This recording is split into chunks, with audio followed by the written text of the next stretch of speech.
Hello दोस्तों, आज हम बात करेंगे कर्म के जीवन चक्र के बारे में और इसे समझने की कोशिश भी करेंगे और मैनिफेस्टेशन क्या होता है इसे समझेंगे कि कैसे हम जो सोचते हैं वो शब्द कितना प्रभाव करता है हमारे जीवन पे, हमारी लाइफ पर।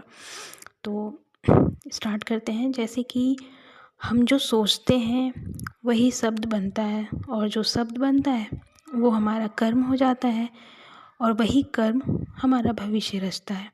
इसका मतलब कि हम जो वर्ड्स बोलते हैं, जो शब्द बोलते हैं, उसे हमें सोच समझ कर बोलना चाहिए और पॉजिटिव में ही बात करना चाहिए, क्योंकि वही चीज़ जो है हमें लौट कर हमारे पास आती हैं, जो हमारे कर्म, और हमें वही भविष्य में मिलता है।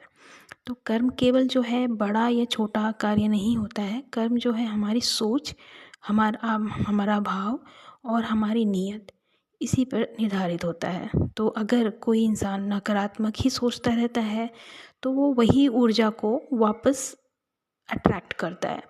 तो जब वो एक ही चीज़ को बार बार नेगेटिव ही सोचता है कि ये मेरे से नहीं होगा, ये मेरे बस का नहीं है, तो फिर वो वही होने लगता है।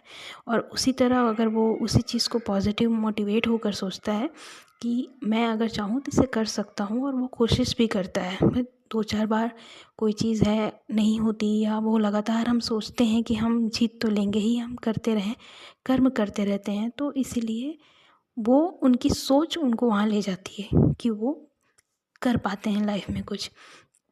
और जब हम प्रेम और विश्वास के और कृतज्ञता यानी कि बिल्कुल कनेक्ट होके भगवान से, यूनिवर्स जो भी है उनके बारे में सोचते हुए हम पॉजिटिव ही सोचते हैं। हमें ये पता होता है यार हम तो कर ही लेंगे, अब कुछ उसमें 1% भी उनके दिमाग में ये ख्याल नहीं आता कि नहीं ये नहीं हो सकता है। वो ये सोचते हैं नहीं ये तो होगा ही, और ये सोच के जो कर्म करते हैं इस विश्वास के साथ, तो वो वही उनको मिलता है, यानी उनको पॉजिटिव रिजल्ट मिलता है। और ये एक अब इसके लिए ये मैं पूरा ये समझाना चाहती हूँ कि सोच हमारी जो है, जो हमारा माइंडसेट होता है, इसी से हम जो भी चीज़ें सोचते हैं वो उसी को अट्रैक्ट करते हैं। तो सबसे पहले तो है कि हमें अपना माइंडसेट चेंज करना चाहिए, सोच, वर्ड्स सब पे कंट्रोल करना चाहिए। और अगर हम खुद से ये वादा करें कि हाँ मैं किसी के लिए बुरा नहीं सोच रहा, किसी सोचूंगा या नहीं सोचूंगी, अच्छा ही सोचूंगा, मैं अपने लिए हर परिस्थिति से कुछ भी हो रही है उससे एक पॉजिटिव निकाल लूँगा, अच्छा सीख लूँगा कि हाँ इसकी वजह से हुआ, ना कि उस चीज़ को लेके मैं बहुत ही ज़्यादा खुद को नेगेटिव कर लूँ। और तुरंत फल तो नहीं मिलता, क्योंकि इसमें टाइम लगता है। अगर आप ये सोच पर वर्क करने लगें तो आपको महीनों भी हो सकते हैं, 10 दिन भी हो सकते हैं। डिपेंड करता है कि आप खुद को कितना इन्फ्लुएंस कर रहे हैं उस चीज़ से, कितना ज़्यादा अपने आप पे प्रभावित होने दे रहे हैं। तो तभी इसका आपको निर्णय अवश्य ही आपको सही समय पे इसका रिजल्ट मिलेगा, पर आपको ये करना पड़ेगा। तो जो भी जीवन में कुछ भी चल रहा है, कठिन या अच्छा समय, तो समझ लीजिए कि ये हमारे पूरे पुराने कर्मों की ही सफाई है। तो हमें घबराना नहीं चाहिए। हमें संकेत है कि हम अगर अच्छे कर्म चाहते हैं, अच्छा चाहते हैं कि रिजल्ट भी आए, फ्यूचर भी हमारा अच्छा हो, तो हमें अपनी सोच बदलनी होगी।